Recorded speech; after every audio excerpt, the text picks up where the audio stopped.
잘한다는 게 뭐예요? 일단 좀 게임으로 생각하는 경향이 있어. 뭐 부채 없이 그냥 동산부동산 다 더해서 100억 이상이면은 너무 많아. 그리고 마지막 의사결정때 아무 고민 없이 그냥 탁. 나 이만 하려고 했어. 저는 부자 된 걸 몰랐어요. 근데 저는 최선- 10분 근데 보통 사업 안 하면 사실 부자할 수 있는 방법이 부도나 투자밖에 없거든요. 그렇지. 투자 아니면 코인, 주식밖에 없는데 응. 저는 주식, 코인으로 부자가 되는 사람들의 공통적인 특징이랑 사업에서 부자가 되는 공통적인 특징이 크게 다르지 않다고 생각하거든요. 그러니까 이게 그분들이 어떻게 생각하는 경향이 있냐면 일단 좀 게임으로 생각하는 경향이 있어요. 주식을 하면서도 돈 진짜 많이 버신 분들은 진짜 주식을 해서 돈을 벌려고 목적으로 한 사람, 당연히 그 목적이 맞겠지만은 이 내가 어떤 이 기업에 대한 팩트 파인딩을 하고 투자 분석을 해서 또는 레버리지 투자나 선물 투자를 한다 하더라도 자기 의사결정을 이 어떤 목적을 달성하기 위해서 맞춰가는 과정 속에서의 그 과정을 되게 재밌어하는, 그게 맞아가는 것 자체에 대해 희열, 그런 것처럼 게임처럼 생각하시는 분들, 그 사업하시는 분도 마찬가지고. 근데 얘기하면 좀 길어지는 게 문제야. 세무사님도 부자 아닌가요? 그래도? 부자가 된 저는 그러니까 그거죠. 부자들의 문제를 해결해 주지만 이제 항상 그 집사가 한평생 쓸모 집사. 부자의 기준점은 사람마다 좀 다를 테니까 어느 정도 이상을 기준으로 이제 우리가 잡을 수 있는지에 따라서 좀 제 주변에 부자가 많이 있냐 없냐가 달라질 것 같은데, 예를 들어서 뭐 부채 없이 그냥 동산부동산 다 더해서 100억 이상이면은 그렇게 기준으로 잡아볼까요? 그 사람이 우리나라에 많다고요? 없죠. 거의 없죠. 저는 근데- 서울에 아파트 있는 사람. 너무 많아. 근데 형님은 어쨌든 고액기장을 많이 하시니까 월계정으로 300만 원도 있지 않았어요? 그리고 막 100만 원대도 있고 뭐 몇십만 원대도 있고 하니까 고액 기장 같은 경우는 거의 이제 100만 원 이상부터 시작하지. 그런 거 이제 형님 뵙게 되잖아요. 근데 그러면 세무사님 그 사업을 잘한다는 게 뭐예요? 사업을 잘한다? 이게 조금 어렵긴 한데, 일단은 내 입장에서는 옛날에 사업을 잘한다라고 했을 때 불도저처럼 막 의사결정 빡빡빡 하고, 그러니까 막 앞뒤 안 가리고 이렇게 해야 사업을 잘한다라고 생각을 했었거든. 근데 막상 세무사가 되고 나서 그래도 나름 사업을 잘 꾸려가는 사람들을 보니까 일단은 어떤 상황이 와도 그 침착함을 좀 잃지 않는 것 같아. 생각보다 그리고 엄청 꼼꼼해. 치밀하잖아요. 엄청 치밀하고 꼼꼼하고 네. 침착해. 근데 저는 궁금한 게 아까 뭐 그런 매출이든 순이익 그게 좀 많이 있으시잖아요. 그분들은 일단 2세, 3세가 많아요? 아니면은 비율이 어떻게 됐어요? 자수성가가? 물론 당연히 그 부모님으로부터 도움을 받은 경우도 있긴 있지만 내 고객의 대부분들은 자수성가야. 근데 그러면 그 사람들 운이 아니라 다 실력. 물론 운도 있었겠죠. 근데 제가 봤을 때는 실력이 훨씬 더 커요. 훨씬 더 한 90% 그럼 이상. 약간 경영을 배우신 분들. 아니요, 그렇진 않아요. 또 그러니까 그게 좀 헷갈리는 거야. 근데 약간 야수의 심장이 있지 않나요? 다들 영화같이 그렇지. 생각보다 그 본능이 그 직관 같은 게 엄청 뛰어나잖아. 맞아. 본능이 있는 거. 저는 특히 자수성가, 자기가 역량으로 돈 버신 분들은 그게 사업이 됐든 주식 코인이 됐든 아니면 부동산 투자가 됐든 그 직관이 엄청 빠른 것 같아. 그리고 생각보다 엄청 부지런하지. 그러니까 부지런하다는 게 아침 일찍 일어난다는 게 아니라 어떤 의사결정 해야 될 때 있으면, 저는 사실 저도 그거 못하는데 나도 그래. 이러고 아니면 직원들 시킬 수 있으면 시키는데 어. 생각보다 많은 분들이 직접 약간, 나 이만 하려고 했어. 그리고 어떤 의사결정을 하기 위해서 집약적으로 엄청 부지런하게 움직여요. 예를 들어서 보통 저는 이제 증여 컨설팅 같은 거 한다고 치면 상담하고 이제 세금 신고까지 하는 과정이 있을 거 아니에요. 그러면 수임 계약을 한다는 게 최종 과정이라고 치면 많은 분들은 한두 번 정도 상담하고 미팅하고 이제 점진 쌓아가서 이제 수임 계약하고 진행하신단 말이에요. 근데 어떤 분들은 일주일 만에, 저 진짜 극단적인 경우는 하루에 2번씩 미팅을 3번을 잡아가지고 일주일에 7번인가 뵀어요. 주말까지 포함해가지고. 그리고 마지막 의사결정 때 아무 고민 없이 그냥 착. 근데 제가 그 곡이었으면 저는 그렇게까지 안 하고 귀찮아가지고 맞아. 짤 것 같은데 엄청 집요하게 그 집약적으로 집중력이 좋아. 엄청 좋아. 그 목적 분명한 거지. 목적을 달성하기 위해서 딱 그거는 엄청난 그게 있더라고요. 근데 생각보다 택시 잘 안 부리지 않아요? 대중교통 어. 엄청 타고 다니는 그러니까 이게 다큐 보면요. 가끔은 그분들 이제 미팅을 하러 갈 때 오히려 저보다 좀 더 검소한 생활을 하다 보니까, 예를 들어 차를 제가 좀 먼 데다 대고 온다든지 그런 경우가 있어요. 죄송스러운 거죠. 너는 저 부자 된 걸 몰랐어요. 지하철도 안 타신다면서요? 근데 저는 10분 제철 탈줄 모르잖아. 그런 거 아세요? 맨날 거꾸로 타가지고. 형님 지하철 얘기해가지고 생각나는 스토리가 있는데, 저 아까 그 현금만 네. 1000억 있다고 하신 사모님 말씀드렸잖아요. 근데 그분 저희가 이제 가족법인 설립해드리려고 미팅을 제가 작년에 몇 번 이렇게 진행을 하는데, 이제 사무실 오시면 이제 주차 등록 해드려야 되니까 주차 등록을 제가 3번을 그때 그분도 진짜 집약적으로 3번을 만났어요. 그러니까 그분도 의사결정하려고 시간 오래 쓰지 않아. 맞아. 일주일 동안 3번 났어. 근데 일주일 동안 3번 오시니까 그리고 저는 약간 쫄리는 게 있잖아. 그냥 상대방은 1000억대 그건데 매번 우리 사무실로 오라고 하니까 보면 극진하게 대접해줬어. 극진하게 대접해주면서 이제 마지막에 주차 해드리겠다 하는데 항상 저 지하철로 왔다 안 되는 거야. 그래서 제가 아니야 검사하나 보다 했는데 차를 미국에서밖에 안 타가지고. 그리고 2번 두 번째 비싼 그건데 이분은 이제 국내 이제 식품기업 진짜 유명한 식품기업의 관계 패밀리 중 한 분이 개인 재산 때문에 오셨던 분인데 근데 그때까지만 해도 그런 사람인 줄 몰랐어.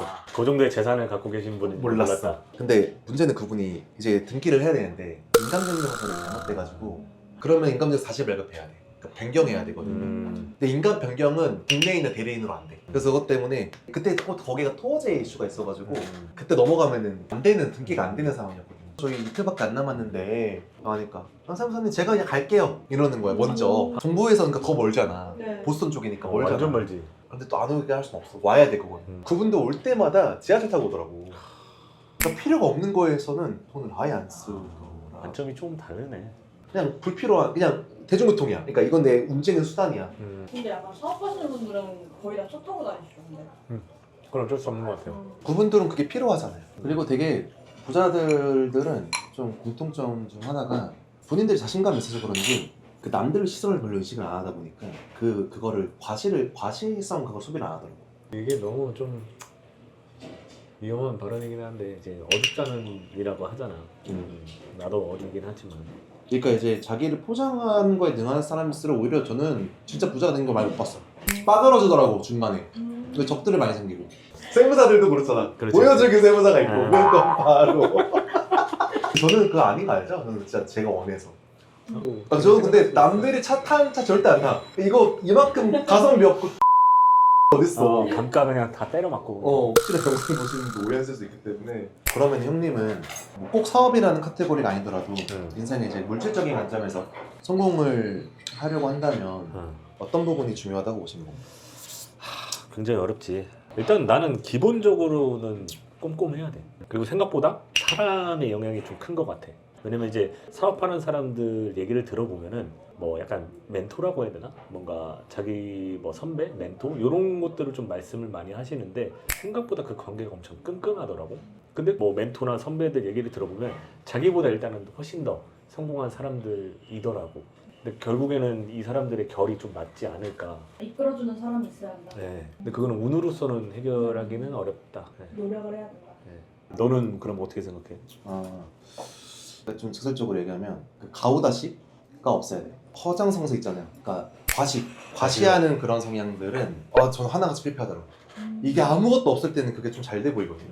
근데 결국 이 사람한테 기회를 주고 이 사람을 끌어주고 투자의 기회를 줄 수 있는 사람들은 이미 기존에 자리 잡은 또 기득권층이 있단 말이야. 근데 그들은 웬만한 그 과시 이런 것들이 보이더라고. 다 보이지. 그러니까 20대가 아무리 까불어도 30, 40대가 보면은 속이 좀 보이는 것처럼 30, 40대가 조금 그렇게 했을 때 진짜 50, 60대에 있는 기존의 파워가 있으신 분들 다 알더라고요. 저만 해도 이제 조금 보이거든요. 이제 맞아. 나도 이제 막 들어오는 세무사들이 막 이렇게 뭐 까불고 하잖아요. 그들에게는 뭐 이게 뭐 호구고 어찌고 하지만 이 사람의 마음을 결국 사는 게 사업에서 가장 승패인데 그 과정에서는 진짜 생각보다 약간 정통파들이 정통파 맞아. 이게 매력을 결국 주기 때문에 저도 사업하면서 많이 배우거든요. 그리고 사람은 약간 다 귀차니즘이 있어가지고 한 번 거래처를 트면 알면 안 바꾸려고 해요. 그거를 계속 막 쇼핑하듯이 바꾸려고 하는 사람이 좀 소수에 불과하고 그래서 저는 오히려 그런 부분이 중요한 것 같고 플러스로 이제 동명시를 잘 맡아야지. 근데 그건 약간 본능이 해결해지는 부분이 있어요. 그리고 운도 저는 아까 형님은 운의 중요성보다 실력이나 능력의 중요성을 보지만 저는 운 중요성을 엄청 크게 봅니다. 9대 1이라고 봐요 진짜. 운치유 계산이라고 하는데 운팔기 8대 9대는 되는 것 같아요. 부모 잘 만나는 것도 중요한 거 아시죠?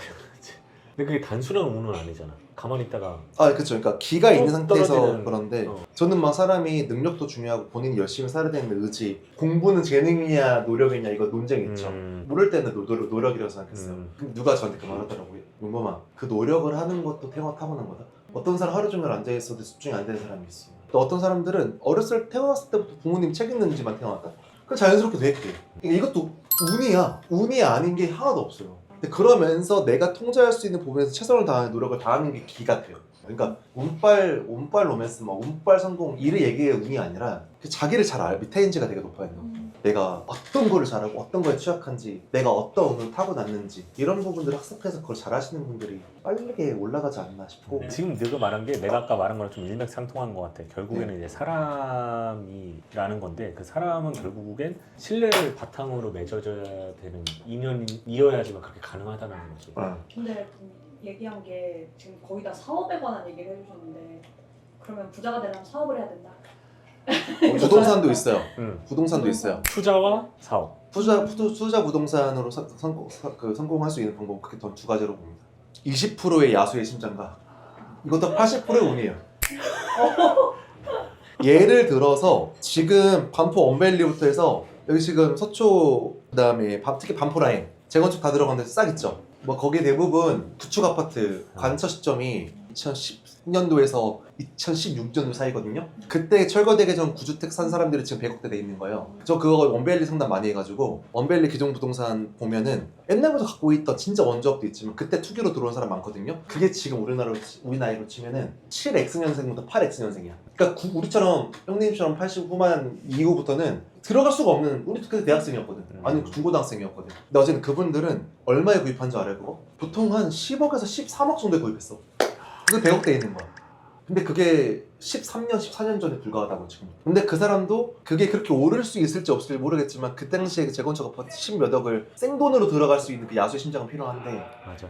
운빨도 엄청 중요하지. 근데 어떤 분들은 강남 한참 막 2000년대 중반 정도만 해도 강북이랑 강남이랑 가격 차이 그렇게 많이 안 난 거 알죠? 근데 그때 강남 89, 90년대 후반이라 2000년대 초반 IMF 때 정도에 이제 신도시 바람 분다 해가지고 강남 89 일산 가신 분도 있어요. 강남 89 분당 가신 분들은 양반인데, 그리고 우리 같은 경우는 지금 아무리 돈 많아도 사실 부동 들어가기가 어려운 시대잖아요. 너무 거품이 많이 껴있기 때문에. 그래서 저는 운빨이 진짜 중요하다고 봐요. 그리고 내가 만약에 그때 당시에 10억이 있었어, 만약에 있었어도 못 들어갔을 것 같아. 그러니까 그게 다시 야수의 돌아가도 심장이다. 못 그게 들어갔을 야수의 것 같아. 심장. 난 내가 그때 10억 있었으면 네. 10억짜리로 내가 거주할 수 있는 똘똘한 한 채를 갔을 거야. 그거 보면 한 5억 올랐겠지 그동안. 그러니까 그거는 확실히 그 심장이 달라. 세상에 돈도 있고 예상할 수 없는 변수들이 굉장히 많아서 이렇게 하면 된다 이건 없지만 확률이 높아지면 그만큼 기회를 찾기가 용이해지는 부분이 있는데, 한 가지가 아까부터 계속 말씀드렸던 그 신뢰의 관계에 되게, 신뢰의 중요성을 되게 아는 사람들이 진짜 신뢰를, 그러니까 나를 위해서라도 신뢰를 삼아야 상대방이 나를 믿고 나의 기회를 주는 게 첫 번째고, 두 번째는 대체 불가능한 사람이 돼야 되는 것 같아요. 어떤 영역이든지 간에. 그러니까 문제점을 찾고 그 문제점을 해결해 주는 사람한테 모든 그 재화 영역이 다 가는 것 같아요. 제 주변에 있는 기장거래처, 이건 너무 극단적인 예를 들었지만 기장거래처들은 이미 있는 사업들 자기가 인볼브 해가지고 하는 경우가 많죠. 세상에 없던 거 만들어내는 사람들은 제 주변에 없어요. 근데 그들을 봐도 적어도 그들의 클라이언트들이 어떤 거를 문제 있어하고 어떤 거를 원하는지를 기가 막히게 캐치해서 그걸 무조건 해결해 주더라고요. 그런 사람들이 돈 많이 벌고 거래처가 안 떠나더라고요. 그게 인맥으로 해결을 하든 로비를 하든 뭐 하든 상대방이 약한 거를 잘 알고 거기를 파들어간다는 거죠.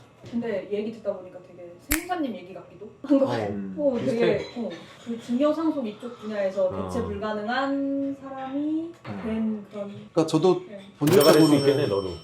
이제 부자가 된다기보다는 성공할 수 이제 있겠네. 이 일을 하면 돼요. 일단 바로 차량을 다시 한번 처분을 또 이제 하도록 네. 하겠습니다.